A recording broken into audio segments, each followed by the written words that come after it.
News first ಆಯೋಜಿಸ್ತಾ ಇರುವ ಕರ್ನಾಟಕದ ಅತಿ ದೊಡ್ಡ ಇವಿ ಎಕ್ಸ್ಪೋ. ಅಂಕಿ ಸಂಖ್ಯೆಗಳನ್ನು ಕೊಟ್ಟು ಹೇಳ್ತೀವಿ, ಇದು ಈ ಭಾರತ ದೇಶಕ್ಕೆ ಮಾರಕವೋ ಇಲ್ಲ ಈ ಭಾರತ ದೇಶದ ಏನಕ್ಕೋಸ್ಕರ ಈ ಗ್ರಾಮ ಸ್ವರಾಜ್ಯನ ಹಾಳು ಮಾಡಿದ್ದಾರೆ ಅಂತಕ್ಕಂಥದ್ದನ್ನು ಹೇಳ್ತೀವಿ. ಯಾತಕ್ಕೋಸ್ಕರ ನಡೆಸ್ಬೇಕು ಅವ್ರನ್ನ? ಗ್ರಾಮ ಪಂಚಾಯತ್ ಗ್ರಾಂಟ್ ಕೊಡೋದ್ಮೇಲೆ ಚುನಾವಣೆ ಯಾತಕ್ಕೆ ಬೇಕು?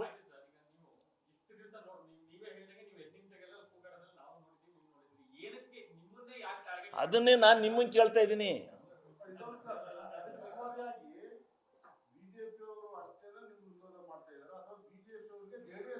ಇಲ್ಲ, ಅಲ್ಲಿ ಹೇಳ್ಕೊಡ್ತಿದ್ದವ್ರು JDS-ನರೇ, ಕೂಗ್ತದ ಮಾತ್ರ ಅವ್ರು 3 ಜನ BJP-ಯವರು.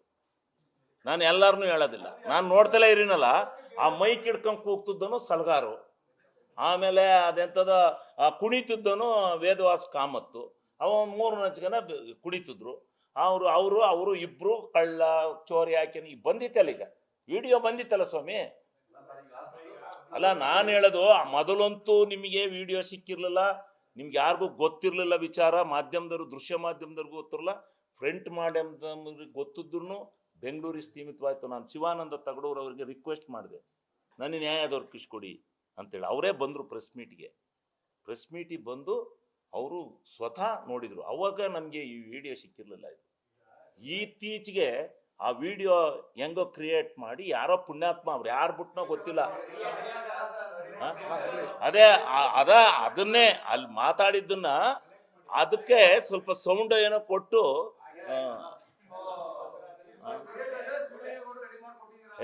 ನನಗೆ ಗೊತ್ತಿಲ್ಲಪ್ಪ. ಅವರು ಅದು ನೆನ್ನೆ ನನಗೆ ಬೆಳಿಗ್ಗೆ 10 ಗಂಟೆಲಿ ಬತ್ತದು ನನ್ನ ಮೊಬೈಲ್ಗೆ. ಆವಾಗ ನಾನು ಹೇಳಿದೆ, ಇವ್ರು ಯಾರೋ ಪುಣ್ಯಾತ್ಮರು ಸಹಾಯ ಮಾಡಿದಾರಪ್ಪ ಅಂತೇಳಿ ನಾನು ಬಂದೆ.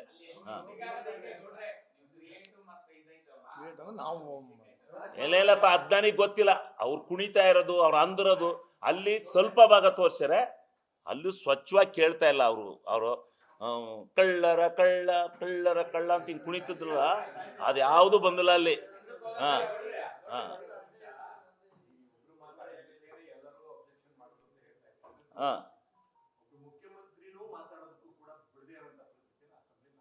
ಹೌದು,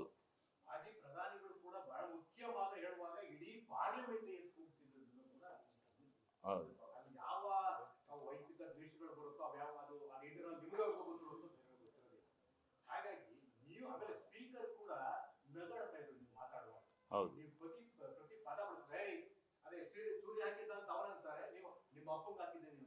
ಹೌದು, ಯಾವುದು ನೋಡ್ರಿ ತಹಸೀಲ್ದಾರ್. ನಾನು ಅವನ್ ನನಗೆ ತಡ್ರಿ ನೋಡ್ರಿ, ಇಲ್ಲ ಅನ್ಪಾರ್ಲಿಮೆಂಟ್ರಿ ಆಗೋದಿಲ್ಲ. ಒಬ್ಬನ ಮೇಲೆ ಆಪಾದನೆ ಮಾಡುವಾಗ ನಾವು ಹೆಂಡತಿ ತಹಸೀಲ್ದಾರರು ನಿಜ, ಆ ದುಡ್ಡು ನಿನ್ನ ಹೆಂಡತಿ ತಹಸೀಲ್ದಾರ್ ದುಡ್ಡಿಂದ ನೀನು MLA ಆಗಿದೆ ಅನ್ನೋದು ಅಲ್ಲ. ಅದಕ್ಕೆ ನನಗೆ ಮನಸ್ಸಿಗೆ ಸ್ವಲ್ಪ ಬೇಜಾರಾಯ್ತು, ಅದಕ್ಕೆ ವಿಷಾದ ವ್ಯಕ್ತಪಡಿಸ್ಬಿಟ್ಟೆ ಆ ಇದರಲ್ಲಿ. ಆಯ್ತ್ರಿ, ಈಗ ನಂಗೆಲ್ಲ ಕೂಗ್ತಾ ಇದ್ದಾಗ ಕಳ್ಳ ಸುಳ್ಳ ಅಂತ ಕೂಗ್ಬೋದು, ಅದು ಪರ್ಮನೆಂಟ್ ಪಾರ್ಲಿಮೆಂಟ್ರಿ ಅಲ್ವಾ? ಅಲ್ಲ ಹೇಳಿ, ಅದು ಅನ್ಪಾರ್ಲಿಮೆಂಟ್ರಿನ ಅಲ್ವಾ?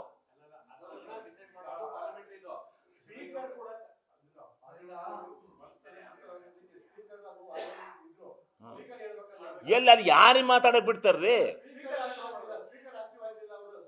ನೋಡ್ರಿ, ಈಗ ಸ್ಪೀಕರ್ ಅವರು ಅವರು ಸ್ಪೀಕರ್ ಯಾಕೆ ನಗಾಡಿರೋ ನನಗೆ ಗೊತ್ತಿಲ್ಲ.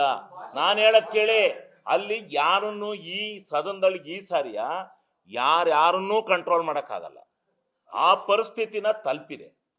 ನಾನೇ ಹೇಳ್ತಾ ಇದ್ದೀನಿ, ಮುಖ್ಯಮಂತ್ರಿಗಳಿಗೂ ತೊಂದರೆ ಕೊಟ್ರು, ಮುಖ್ಯಮಂತ್ರಿನ ಕಳ್ಳ ಅನ್ಲಿಲ್ಲ.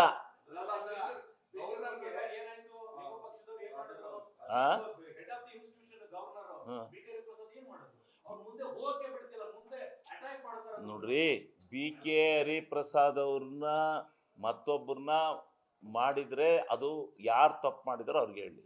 ಈಗ ನಂದು ಹೇಳ್ರಿ, ನನ್ನನ್ನ ಅವ್ರು ಪ್ರಚೋದನೆ ಮಾಡಿದ್ದು ಯಾಕೆ ಹೇಳ್ರಿ ಸ್ವಾಮಿ? ಫಸ್ಟ್ ನಂದು ಹೇಳಿ, ನಾನಾಗಿ ಆ ಪದಗಳು ಉಪಯೋಗಿಸಿದಿನೋ, ಅವ್ರು ಮೊದಲು ಅನ್ಪಾರ್ಲಿಮೆಂಟ್ರೋ ಅದು ಪಾರ್ಲಿಮೆಂಟ್ರಿನೋ ಅದೇನೋ ನನಗೆ ಗೊತ್ತಿಲ್ಲ. ಅವ್ರು ಉಪಯೋಗಿಸಿ ನನ್ನ ಮೇಲೆ ಯಾಕೆ ಉಪಯೋಗಿಸ್ಬೇಕಾಯ್ತು, ಅದು ಸರಿನಾ ಹೇಳಿ?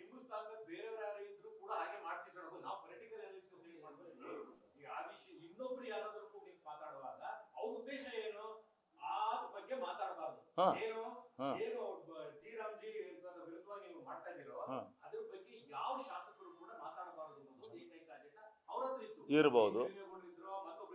ಹಾ ಹಾ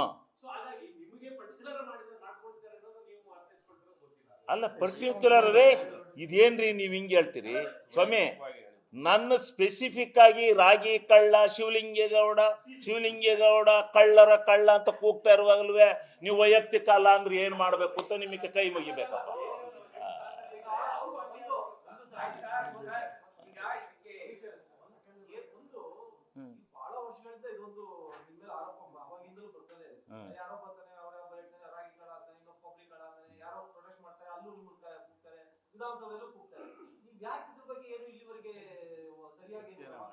ಏನ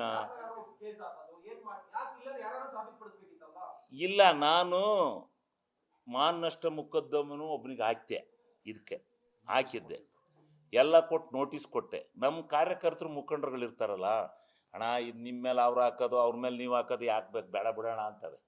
ಎಂತ ಅದನ್ನ ಒಂದೇ ಇಲ್ಲ ಕಣೆ, ಒಬ್ರಿಗೆ ರುಚಿ ತೋರಿಸ್ಬೇಕಿದಾನ ಅಂತ ಹೇಳಿದ್ದೆ. ಅದಕ್ಕೆ ನಾವು ಹೋಗಿ ಧರ್ಮಸ್ಥಳಕ್ಕೆ ಸತ್ಯ ಮಾಡ ಬಂದು, ಸತ್ಯನೇ ಒಂದು ಜನ ನೋಡ್ತಾರೆ, ದೇವ್ರು ನೋಡ್ತಾನೆ ಅಂತ ಹೋದೆ. ನನ್ನ ಅಂತಾರೆ ಅಂದರೆ ನಾನು ಹೇಳೋದು, ಅವರು ನನ್ನ ಭಾಷಣನ ಮಾಡ್ದಂಗೆ ಟಕ ಕುಣಿಲಿ ಬೇಕಾರೆ, ಅದು ಅವ್ರದ್ದು ಪದ ಯಾಕೆ ಬಳಕೆ ಮಾಡ್ಯಾರ ಹೇಳಿ? ಕಳ್ಳ ಅಂತ ಯಾಕೆ ಮಾಡಿರು, ಚೂರಿ ಹಾಕ್ತಾನೆ ಅಂತ ಯಾಕೆ ಮಾಡಿರು? ಯಾರಿಗೆ ಚೂರಿ ಹಾಕಿದ್ದೀನಿ ನಾನು? ರಾಜಕೀಯದಲ್ಲಿ ಪಕ್ಷ ಬಿಡೋದೊಂದು ಚೂರಿನ? ಅದನ್ನ ನನ್ನ ಎಲೆಕ್ಷನ್ ಕ್ಯಾಂಪೇನು, ನನ್ನ ಸಭೆನಲ್ಲಿ ಬಹಿರಂಗ ಸಭೆ ನಡೀತಲ್ಲ ಅವ್ರದ್ದು, ಪಕ್ಷದವ್ರದ್ದು ಎರಡು ಜಾಯಿಂಟ್ ಆಗಿದಾರಲ್ಲ, ಅವತ್ತು ಬೇಕಾದ್ರೆ ನನ್ನನ್ನು ಏನು ಬೇಕಾದ್ರೂ ಬೈಲಿ, ನಾನು ಕೇಳಕ್ಕೆ ಬರಲ್ಲ. ಅದು ಅವ್ರಿಗೆ ಆ ರಾಜಕೀಯ ಅಂತ ಹೇಳೋಣ. ಪಾರ್ಲಿಮೆಂಟ್ ಒಳಗೆ ಒಬ್ಬ ವ್ಯಕ್ತಿಯ ಅವನು ಭಾಷಣ ಮಾಡಬೇಕಾದ್ರೆ ಅವನ ವ್ಯಕ್ತಿ ನಿಂದನೆ ಮಾಡ್ತಕ್ಕಂಥದ್ದು, ಅಶ್ಲೀಲ ಪದಗಳನ್ನು ಉಪಯೋಗಿಸ್ತಕ್ಕಂಥದ್ದು, ಇದು ಒಂದು ರಾಷ್ಟ್ರೀಯ ಪಕ್ಷಕ್ಕೆ ಘನತೆ ಗೌರವವನ್ನು ತರುತ್ತಾ? ಅದಕ್ಕೆ ನಾನು ಉಪಯೋಗಿಸಿರೋದು ನನಗೂ ಇದೆ. ನಾನು ಅವರು ಕೆಟ್ಟೋದಾಗ ನಾನು ಇನ್ನೇನಾಗುತ್ತೆ ಅಂತೇಳಿ ನಾನು ಉಪಯೋಗಿಸಿದ್ದೀನಿ.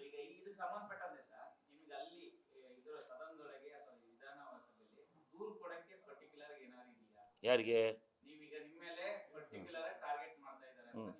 ಅವ್ರದ್ದು ಅಲ್ಲೇನಾಗಿದೆ ಗೊತ್ತಾ, ಅವ್ರದ್ದು ರೆಕಾರ್ಡೇ ಆಗಿಲ್ಲ. ಹೌದು, ನಾವು ದೃಶ್ಯ ಮಾಧ್ಯಮದವ್ರು ಒಳಗೆ ಬಿಡದೇ ಇರೋದೇ ತಪ್ಪಾಯ್ತೆ. ನಾವೇ ಬಿಟ್ಟಿರೋ ವಿಡಿಯೋದಲ್ಲಿ ಒಂದು ಸ್ವಲ್ಪ ಬರುತ್ತ್ರಿ, ಅಷ್ಟೆಲ್ಲ ಅದ್ರ ಕತೆ ನೋಡ್ಬೇಕಾಯ್ತು, ಅವ್ರು ಕುಣಿದದ್ದು ಅವ್ರು ಅಂದದ್ದ. ಅದು ಸ್ವಲ್ಪ ಅದೇನೋ ಬಂದಿದೆ, ಅದು ಯಾರು ಹಿಡ್ಕೊಂಡ್ರೋ ಗೊತ್ತಿಲ್ಲ ನನಗೆ. ಯಾರ್ದು ಬಂದಿದೆ? ಬಂತದಂಗೆ ಏನಾಗುತ್ತೆ, ಬಂತು ವಿಧಾನಸಭೆನ ಅವರು ಕ್ಲೋಸ್ ಮಾಡಿ ಹೊರಟು. ಈಗ ಸ್ಪೀಕರು ಲ್ಯಾಪ್ಸಸ್ಗಿಂತ ಸ್ಪೀಕರ್ಗೆ ಇವ್ರು ಮೋಸ ಮಾಡಿರು. ಏನ್ ಹೇಳಿರು? ಸರ್ ಇದೊಂದು ಚರ್ಚೆ ಆಗ್ಬೇಕು, ನಾವು 18 ಜನ ಕೊಡ್ತೀವಿ, ಇನ್ನೂ ಒಂದು ದಿವಸ ಎಕ್ಸ್ಟೆಂಡ್ ಮಾಡೋಣ, ನಮಗೆ ನೇಮ 69 ಕೊಡಿ ಅನ್ನೋರು. ಯಾಕೆ ಅಂದರೆ ನೇಮ 69 ಬಾವಿಗೆ ಹೋಗ್ಬಿಟ್ಟು ಈ ನರೇಗಾ ಡಿಸ್ಕಷನ್ ಆಗದಂಗೆ ನಾವು ಸೇರಣೆ ಮಾಡ್ಕೊಂಡು ಹೋಗ್ಬೇಕು ಅನ್ನೋದು ಇವ್ರ ಉದ್ದೇಶ ಇತ್ತು. ಈ ಥರ ಟಾರ್ಗೆಟ್ ಹಾಕೊಂಡು ನರೇಗಾದಂಥ ಒಂದು ವಿಷಯನ ಇವರು ಮರಮಾಚಕ್ಕೋಸ್ಕರ ಇದೆಲ್ಲ ನಾಟಗಾಡಿದ್ರೆ ಮಾಡೋಣ. ಅದು ನನಗೆ ಈಗಾದಂಥ ಒಂದು ಕೈ ಅನುಭವದಲ್ಲಿ ನಾನೇ ನಿರ್ಣಯವನ್ನು ಮಂಡಿಸ್ತೀನಿ. ದೃಶ್ಯ ಮಾಧ್ಯಮದವರು ಒಳಗೆ ಬರಬೇಕು ಅಂತ ನಾನೇ ಮಂಡಿಸ್ತೀನಿ. ಸ್ಪೀಕರ್ಗೆ ಹೇಳ್ತೀನಿ ರೀ, ಈ ಮತ್ತೆ ಒಂದ್ ಕಡೆದ್ ಗೊತ್ತಾಗತ್ತೆ, ಇನ್ನೊಂದ್ ಕಡೆದ್ ಗೊತ್ತಾಗಬಾರ್ದ? ನಾವೇ ಒಂದ್ ವೇಳೆ ಆ ಸ್ಥಾನದಲ್ಲಿದ್ರೆ ನಮ್ದು ಬಳಕೆ ಬರಲ್ರಿ. ಮತ್ತೆ ನನ್ನನ್ನೇನಂತಾರೆ, ಇವನು ಹಿಂಗ್ ಮಾತಾಡ್ತಾನೆ ಅಂತಾರೆ. ಅದಕ್ಕೆ ಅಷ್ಟೊಂದು ವಲಸಾಗಿ ನಾನು ಬೈಬೇಕಾದ್ರೆ ಇವ್ನು ಮಾತಾಡಿರೋ ಕರೆಕ್ಟ್ ಅಂತ ಅಂದ್ಕೊತಾರೆ ಜನ.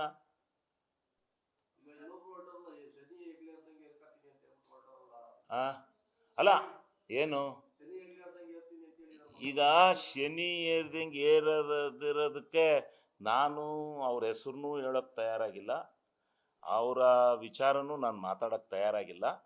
ಅದಕ್ಕೆ ಸಂಬಂಧಪಟ್ಟದ್ದನ್ನು ನೀವೆಲ್ಲ ಹೇಳಿ ಅಂದರೆ ನಾನು ಅದಕ್ಕೋಸ್ಕರಲೇ ಇದು ನೀವು ಕೇಳ್ಬೋದು. ನಾನು ಇದು ಹೇಳಕ್ಕೆ ಹೋದಾಗ ಅಲ್ಲಲ್ಲ ಅದನ್ನೇ ಆ ವಿಚಾರದಲ್ಲಿ CO ಸೈಟ್ ಹೊಡೆದಿದ್ದೀನೋ ಕಳ್ತನ ಮಾಡಿದ್ದೀನೋ ಅನ್ನೋದಕ್ಕೆ ಕೇಳ್ಬೋದು ಅಂತೇಳಿ ಸ್ವಲ್ಪ ಸಾಕ್ಷಿಗಳನ್ನೂ ಕರ್ಕೊಂಡ್ ಬಂದಿದ್ದೀನಿ. ಸಾಕ್ಷಿಗಳು ಡಾಕ್ಯುಮೆಂಟು ಇರಲಿ, ಹೆಂಗಾರ ಆಗಲಿ. ನೀವು ಗ್ಯಾರಂಟಿ ಅದು ಪ್ರಶ್ನೆ ನನಗೆ ರೆಫ್ಯೂಸ್ ಮಾಡಿಬಿಟ್ಟಿದ್ದೆ. ಅವನು ಅಂತಾರೆ ಎಲ್ಲರನ್ನೂ ನಾನು ಎನ್ಕರೇಜ್ ಮಾಡಬಾರ್ದು. ಅದು ಏನಾರ ಹೇಳಿ ಕೇಳಿ, ಏನಾರ ಬಿಟ್ಕೊಳ್ಳಿ, ಅದು ಹಾಸನ ಜನ ತೀರ್ಮಾನ ಮಾಡ್ಕೊತಾರೆ ಅಂತ ಬಿಟ್ಬಿಟ್ಟಿದ್ದೆ. ಇದ್ರ ಜನ ಗೊತ್ತಿದೆ ಯಾರ್ಯಾರಣ ಬರೀ ಏನೇನು ಅಂತ ಗೊತ್ತಿರ್ತವೆ. ಅದ್ರ ಬಗ್ಗೆ ನಾವು ಯಾತ್ಗೆ ರೊಚ್ಚೆ ಮೇಲೆ ತೊಗೊಂಡು ಕಲ್ಲೆರ್ಚು ಎರಸ್ಕೋಬೇಕು ಅಂತ ನಾನು ಸುಮ್ಮನಿದ್ದೆ. ನಾನು ಹೆಸರು ಹೇಳೋಕ್ಕೂ ತಯಾರಾಗಿಲ್ಲ ಯಾರನ್ನೂ.